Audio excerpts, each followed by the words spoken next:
जय श्री कृष्ण भक्तों।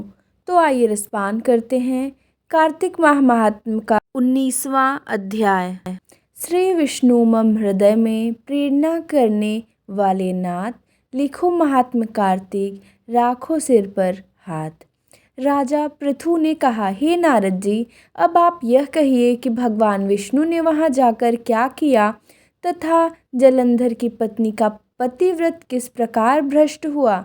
नारद जी बोले, जलंधर के नगर में जाकर विष्णु जी ने उसकी पतिव्रता स्त्री वृंदा का पतिव्रत भंग करने का विचार किया। वे उसके नगर के उद्यान में जाकर ठहर गए और रात में उसको स्वप्न दिया। वह भगवान विष्णु की माया और विचित्र कार्य पद्धति थी और उसकी माया द्वारा जब वृंदा ने रात में वह स्वप्न देखा कि उसका पति नग्न होकर सिर पर तेल लगाए महीस पर चढ़ा है, वह काले रंग के फूलों की माला पहने हुए है तथा उसके चारों हिंसक जीव हैं, वह सिर मुड़ाए हुए अंधकार में दक्षिण दिशा की ओर जा रहा है, उसने नगर को अपने साथ समुद्र में डूबा हुआ इत्यादि बहुत से स्वप्न देखे। तत्काल ही वह स्वप्न का विचार करने लगी। इतने में उसने सूर्यदेव को उदय होते हुए देखा तो सूर्य में उसे एक छिद्र दिखाई दिया तथा वह कांतिहीन था। इसे उसने अनिष्ट जाना और वह भयभीत हो रोती हुई छज्जे अटारी तथा भूमि कहीं भी शांति को प्राप्त न हुई। फिर अपनी दो सखियों के साथ उपवन में गई, वहाँ भी उसे शांति नहीं मिली।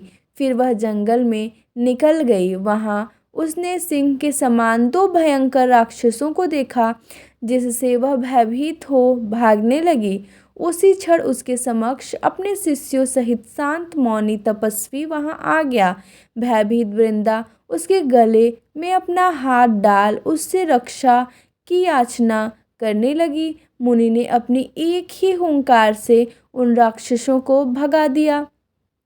वृंदा को आश्चर्य हुआ, तब वह भय से मुक्त हो मुनिनाथ को हाथ जोड़ प्रणाम करने लगी।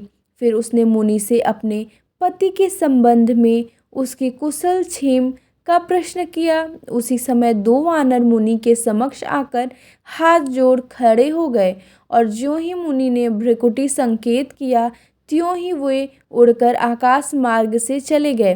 फिर जलंधर का सिर और धड़ लिए मुनि के आगे आ गए। तब अपने पति को मृत हुआ जान वृंदा मूर्छित हो पृथ्वी पर गिर पड़ी और अनेक प्रकार से दारुण विलाप करने लगी।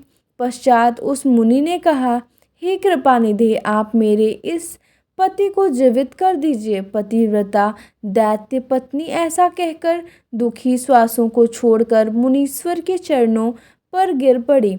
तब मुनीश्वर ने कहा, यह शिवजी द्वारा युद्ध में मारा गया है, जीवित नहीं हो सकता, क्योंकि जिसे भगवान शिव मार देते हैं वह कभी जीवित नहीं हो सकता। परंतु शरणागत की रक्षा करना सनातन धर्म है, इसी कारण कृपा कर मैं इसे जिलाए देता हूँ। नारद जी ने आगे कहा, वह मुनि साक्षात विष्णु ही थे जिन्होंने यह सब माया फैला रखी थी। वह वृंदा के पति को जीवित करके अंतर्ध्यान हो गए। जलंधर ने उठकर वृंदा को आलिंगन किया और मुख चूमा। वृंदा भी पति को जीवित हुआ देख अत्यंत हर्षित हुई और अब तक हुई बातों को स्वप्न समझा। तत्पश्चात वृंदा सकाम हो बहुत दिनों तक अपने पति के साथ विहार करती रही। एक बार सूरत एवं संभोग काल के अंत में उन्हीं विष्णु को देखकर उन्हें ताड़ित करती हुई बोली, हे पराय स्त्री से गमन करने वाले विष्णु, तुम्हारे शील को धिक्कार है। मैंने जान लिया है कि मायावी तपस्वी तुम ही थे।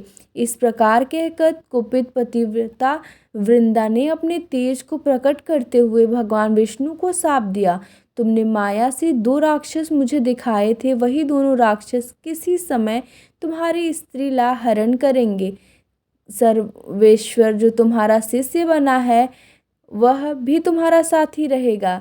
जब तुम अपनी स्त्री के विरह में दुखी होकर विचरोगे उस समय वानर ही तुम्हारी सहायता करेंगे। ऐसा कहती हुई पतिव्रता वृंदा अग्नि में प्रवेश कर गई। ब्रह्मा आदि देवता आकाश से उसका प्रवेश देखते रहे। वृंदा के शरीर का तेज पार्वती जी के शरीर में चला गया। पतिव्रत के प्रभाव से वृंदा ने मुक्ति प्राप्त की। इस प्रकार से कार्तिक माह महात्म्य का 19वां अध्याय समाप्त होता है। जय श्री कृष्ण।